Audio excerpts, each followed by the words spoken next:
राधे राधे। इस वीडियो में हम चर्चा करेंगे चैत्र मास की कृष्ण पक्ष की एकादशी के विषय में। एक बार धर्मराज ने जब भगवान श्री कृष्ण से पूछा कि चैत्र मास की कृष्ण पक्ष की एकादशी का नाम क्या है, उसका महत्व क्या है, तो भगवान ने कहा कि ये सेम क्वेश्चन नारद जी ने ब्रह्मा जी से किया था और उन्होंने बताया था कि चैत्र मास की कृष्ण पक्ष की एकादशी का नाम है पाप मोचनी एकादशी। इस एकादशी का व्रत करने से जो भी जीव इस एकादशी का व्रत करता है, जाने अनजाने में अगर उससे कोई पाप हुआ है या इस कथा को भी सुन लेता है तो उसके सभी पाप नष्ट हो जाते हैं। एक बहुत सुंदर कथा आती है।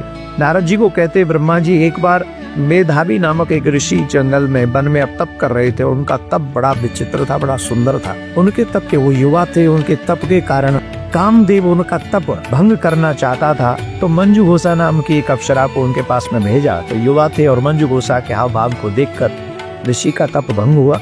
57 ईयर्स के बाद उस अप्सरा ने कहा कि मुझे जाना है, अब मुझे स्वर्ग जाने की अनुमति आप दीजिए, बहुत समय हो गया। तब ऋषि को पता चला कि मंजू घोषा का उद्देश्य क्या है। तो वो तो मेरा तप नष्ट करने के लिए आई थी, मेरी तपस्या भंग करने आई थी। तो ऋषि को बहुत बुरा लगा और उन ऋषि ने शाप दे दिया मंजू घोषा को कि तूने जानबूझकर मेरी तप भंग किया है, मैं तुझे शाप देता हूँ, जा तू पिशाचनी हो जा। तो मंजू घोषा ने चरण पकड़ ली और कहा, प्रभु माना कि मेरा अपराध है, फिर भी मैं आपके चरणों में सर झुका के आपसे क्षमा मांगती हूँ और चाहती हूँ कि आप मेरे अपराध को क्षमा करें और मुझे बताएं मेरा कल्याण कैसे होगा। तो संत ने कहा था कि तुम जब पाप मोचनी एकादशी का व्रत करोगी तो निश्चित तौर पे तुम्हारे समस्त पाप नष्ट हो जाएंगे और पुनः तुम स्वर्ग जा सकोगे। तो ऋषि को प्रणाम करके वो गई और उसने जाके वही व्रत किया तो उसका कल्याण हो गया। और यही पाप मोचनी एकादशी इस बार 26 मार्च को है। इसमें हमें ब्रह्म मुहूर्त में उठ के संकल्प करना चाहिए, एकादशी का व्रत करना है, ब्रह्मचर्य का पालन करना चाहिए, नारायण की प्रिया कांजू की सेवा करनी चाहिए, भोग लगाना चाहिए, ज्यादा ज्यादा भगवान का भजन करना चाहिए और पारायण सही समय पे कर लेना चाहिए।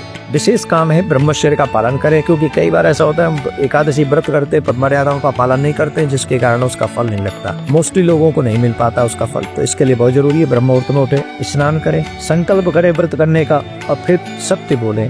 सत्य बोल के भगवान की पूजा करें, ज्यादा भगवान के भजन का जाप भजन करें, तुलसी महारानी की पूजा करें, दीपदान करें, रात्रि में हो सके तो विश्राम न करें, हो सके तो जागरण करें, ज्यादा खान पान न करें।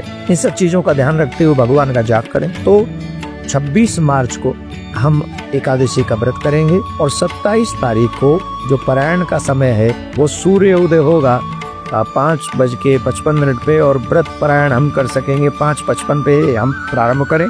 उसके बाद हम 9:08 तक कभी भी पारायण कर सकते हैं। तो इस कथा को सुनने से और श्रवण कराने से भी हमारे जाने अनजाने में कि ये पाप नष्ट होते हैं। तो मैं आग्रह करूंगा सभी घर वालों के साथ में बैठकर इस कथा को सुने और सुनाएं। भगवान प्रिया कांजू आपका कल्याण करें, आपका कल्याण हो। राधे राधे।